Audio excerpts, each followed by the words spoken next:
Hello दोस्तों, आप सभी का हमारे इलेक्ट्रीशियन चैनल में स्वागत है। मैं आज लाऊँ UP PCL TG 2 question answer. दोस्तों आप हमारे चैनल को शेयर करिए, सब्सक्राइब करिए, लाइक भी कर दीजिए। दोस्तों आपका यह क्वेश्चन 3 फेज प्रेरण मोटर से है, जिसे अंग्रेजी में कहते हैं 3 फेज इंडक्शन मोटर। दोस्तों आपका यहाँ पहला क्वेश्चन है, प्रेरित विद्युत वाहक बल की दिशा। प्रेरित विद्युत वाहक बल की दिशा सदैव ऐसी होती है कि वह ऐसी धारा स्थापित करने का प्रयास करता है जो उस गति अथवा चुंबकीय पुंज परिवर्तन का विरोध करती है। दोस्तों यहाँ पर ध्यान दीजिए दोस्तों, उस गति अथवा चुंबकीय पुंज परिवर्तन का विरोध करती है जिसके कारण विद्युत वाहक बल प्रेरित हुआ है, यह नियम कहलाता है। मैं एक बार फिर से पढ़ दे रहा हूँ दोस्तों। प्रेरित विद्युत वाहक बल की दिशा सदैव ऐसी होती है कि वह ऐसी धारा स्थापित करने का प्रयास करता है जो उस गति अथवा चुंबकीय पुंज परिवर्तन का विरोध करती है जिसके कारण विद्युत वाहक बल प्रेरित हुआ है, यह नियम कहलाता है। ए ओम का नियम, बी लेंज का नियम, सी फैराडे का विद्युत चुंबकीय प्रेरण नियम, फैराडे का विद्युत चुंबकीय प्रेरण नियम, डी जूल का नियम। दोस्तों आपका इसमें आंसर है बी। ये बी आपका आंसर है, लेंज का नियम। लेंज का नियम होता है दोस्तों, ये आपका आंसर है। आपका अगला क्वेश्चन है दोस्तों, थ्री फेज इंडक्शन मोटर के स्टेटर में उत्पन्न हुआ चुंबकीय क्षेत्र। थ्री फेज इंडक्शन मोटर के स्टेटर में उत्पन्न हुआ चुंबकीय क्षेत्र डॉट पर गतिमान होता है। थ्री फेज इंडक्शन मोटर दोस्तों, थ्री फेज इंडक्शन मोटर के स्टेटर में उत्पन्न हुआ चुंबकीय क्षेत्र डॉट पर गतिमान होता है। ए स्लिप गति, बी तुल्यकालिक गति, सी तुल्यकालिक रोटर गति, डी इनमें से कोई नहीं। दोस्तों आपका इसमें आंसर है बी। ये बी आपका आंसर है, तो तुल्यकालिक गति। थ्री फेज इंडक्शन मोटर के स्टेटर में उत्पन्न हुआ चुंबकीय क्षेत्र तुल्यकालिक गति पर गतिमान होता है। दोस्तों आपका ये आंसर है बी, तुल्यकालिक गति। आपका अगला क्वेश्चन है दोस्तों, 4 पोल स्क्वायरल केज इंडक्शन मोटर के रोटर की घूर्णन गति 0.07 स्लिप 50 हर्ट्ज होगी। दोस्तों मैं एक बार फिर से पढ़ दे रहा हूँ। 4 पोल स्क्वायरल केज इंडक्शन मोटर के रोटर की घूर्णन गति 0.07 स्लिप 50 हर्ट्ज होगी। यहाँ पर आपका देखिए ऑप्शन क्या है दोस्तों। ए 23.25 RPS, बी क्या है दोस्तों 24.48 RPS, सी 25.65 RPS, डी 30.25 RPS।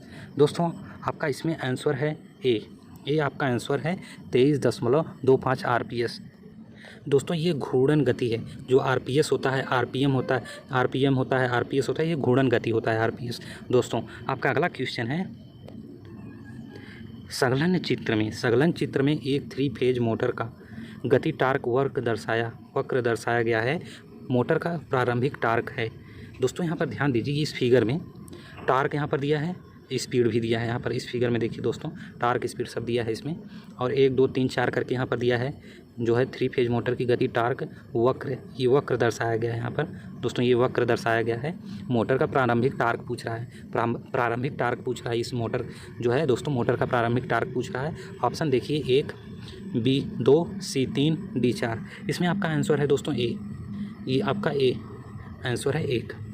दोस्तों एक आपका आंसर है जो मोटर का प्रारंभिक टार्क है यहाँ से शुरू होता है, जो टॉर्क है यहाँ से शुरू होता है दोस्तों, ये रहा यहाँ से शुरू होता है, यहाँ तक स्पीड होता है 4। दोस्तों आपका अगला क्वेश्चन है दोस्तों, जिस मोटर को सबसे कम अनुरक्षण की आवश्यकता होती है वह दोस्तों ए DC शंट मोटर है, बी DC सीरीज मोटर है, C slip ring induction motor है, D squirrel cage induction motor है। इसमें आपका आंसर है दोस्तों D squirrel cage induction motor.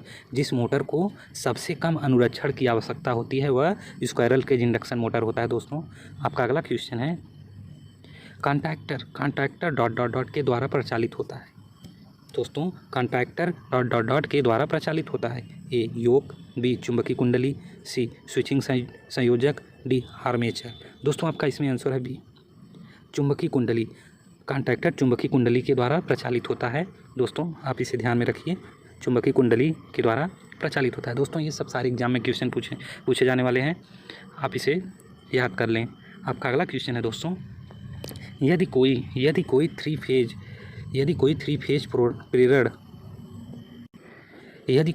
Phase motor केवल 2 फेज पर प्रचालित की जाए तो यह प्रक्रिया सिंगल फेजिंग कहलाती है। इस प्रक्रिया से मोटर अंततः दोस्तों मैं एक बार फिर से पढ़ दे रहा हूँ। यदि कोई 3 फेज मोटर केवल 2 फेज पर प्रचालित की जाए तो, यहाँ पर 3 फेज की बात किया है दोस्तों।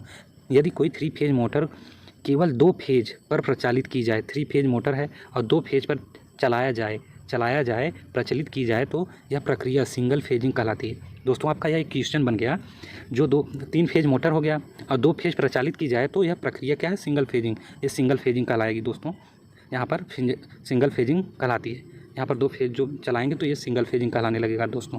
इस प्रक्रिया से मोटर अंततः, अब ये 3 फेज मोटर यहाँ पर पूछ लिया दोस्तों, ये 3 फेज के बारे में पूछ लिया और यहाँ पर क्या बताया है, 2 फेज पर प्रचालित की जाए तो यह प्रक्रिया सिंगल फेजिंग कहलाती है। इस प्रक्रिया से मोटर अंततः ए फूक जाएगी, बी लोड नहीं उठाएगी, सी 3 गुनी घूर्णन गति पर चलेगी, डी इनमें से कोई नहीं। दोस्तों आपका इसमें आंसर है बी, ये आपका बी है, लोड नहीं उठाएगी। ए फूक जाएगी, बी लोड नहीं उठाएगी, सी 3 गुनी घूर्णन गति पर चलेगी, डी इनमें से कोई नहीं होगा। दोस्तों आपका इसमें क्या है, बी लोड नहीं उठाएगी, ये लोड नहीं उठाएगी दोस्तों, लोड नहीं उठाएगी। आपका ये आंसर है। आपका अगला क्वेश्चन है दोस्तों, स्टार्टर का दोस्तों यहाँ पर देखिए क्या है, स्टार्टर का स्विच ऑन करते ही वह तीव्र गति से कंपन करने लगता है, इसका संभावित कारण है। दोस्तों मैं एक बार फिर से पढ़ दे रहा हूँ।